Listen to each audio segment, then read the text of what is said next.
Salam uşaklar. Bugün sizlerle birlikte Pikachu'da çok güzel bir tane video ile karşınızdayım.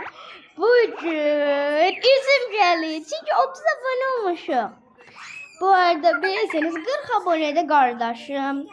Ne bileyim 50 de başka adam 60 da. Oh, çok adamlar gelecek. İşte 1K aboneden evimiz gelecek. Gelin iyisi yüzümü gösterin size.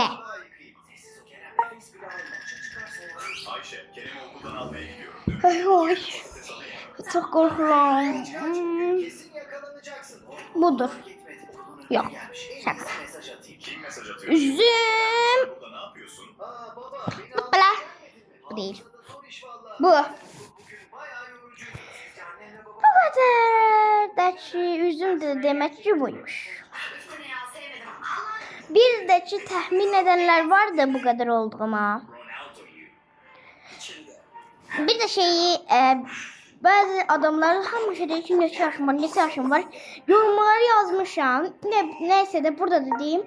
Benim 8 yaşım var. Bu üzümü gördünüz. Bu üzüm axşayan kardeşim de var.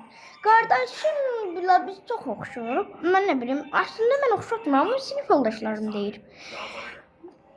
Neyse, üzümü görsəniz, sıradakı hədəfimiz 40 abone. Yani 40 abonede bir tane adamın, yani kardeşimin üzü gələcək.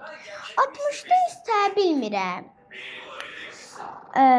Yox, 50'də bilmirəm. 60'da bəlkə 2 dənə oğlum var, onları göstərirəm.